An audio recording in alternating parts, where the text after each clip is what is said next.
What's going on, guys? Lon here from Android Authority, and Samsung just announced a larger version of the S6 Edge, but is there anything else that makes this phone different from its smaller brother than just the sheer size? Well, that's what we're about to find out in this quick comparison of the S6 Edge Plus versus the S6 Edge.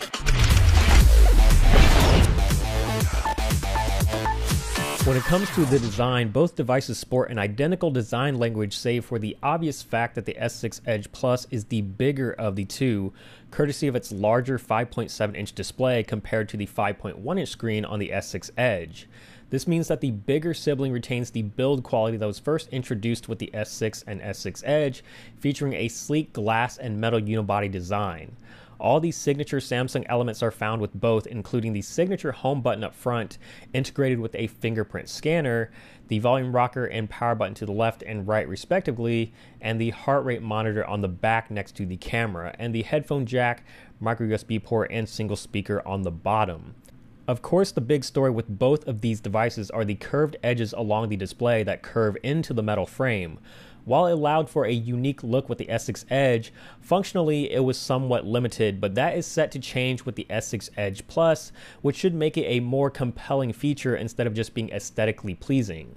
As far as the handling experience is concerned, the much larger S6 Edge Plus obviously doesn't allow for one-handed use as easily as the S6 Edge, but it is easier to hold onto given its slightly thicker profile.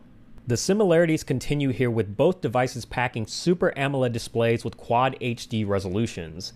The larger 5.7-inch screen results in a slightly lower pixel density when compared to the 5.1-inch screen of the S6 Edge, but with both PPIs well over 500, you aren't going to notice a difference. Both displays offer everything we love about Samsung screens, from deep blacks and saturated colors that pop, to great viewing angles and high brightness. There won't be any complaints with either display, but those of you who love to watch videos, play games, or simply just browse the web will certainly appreciate the additional display real estate available with the Plus. Both feature very similar processing packages with their octa-core Exynos processors, with the Edge Plus coming with an additional gig of RAM.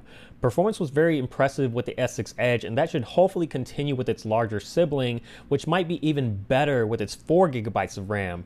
In the short time we spent with the device, everything looked as smooth and fluid as expected. While the S6 Edge was available in 32, 64, and 128 GB versions, the Edge Plus comes with just the first two, 32 and 64 GB. No expandable storage is available with either, leaving power users dependent on getting the higher storage versions and paying the premium that is associated with it. Additional hardware with both devices include the fingerprint scanner integrated into the home button, with both being of the touch type variety, which is much faster and more accurate than Samsung's old swipe method. On the battery front, the S6 Edge Plus packs a larger 3000 mAh battery compared to the 2600 mAh unit of the S6 Edge. The battery life of the S6 Edge proved to be just about average, and that might also be the case with the Edge Plus despite its larger battery because of the larger display it has to power. But of course, we can't make any judgments till more thorough testing is done.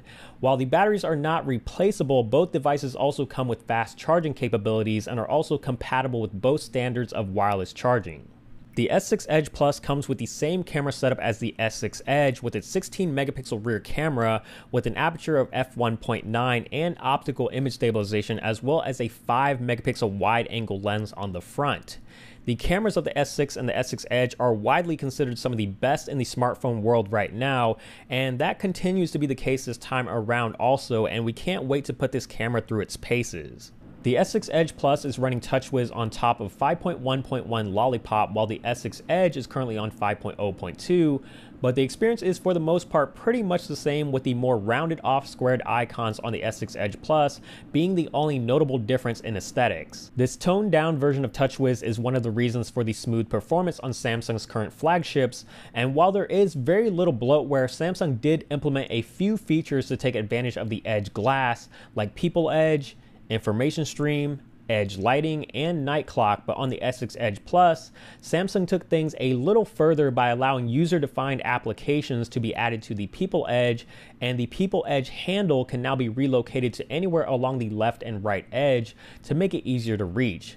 Because of the larger screen on the Edge Plus, Samsung also added a triple tap of the home button to shrink the screen to a smaller size for easier one-handed use, something that isn't quite so necessary on the smaller S6 Edge. Outside of a few software tweaks and the physical size difference, the S6 Edge Plus and the S6 Edge are practically the same device, so it's really going to come down to if you want a larger screen or a phone that's easier to use in one hand. Either way, you can't go wrong, but this has been a quick comparison of the S6 Edge Plus and the S6 Edge. Keep it tuned here to Android Authority for more coverage of the S6 Edge, Note 5, and everything else we have coming down the pipe, because we are your source for all things Android.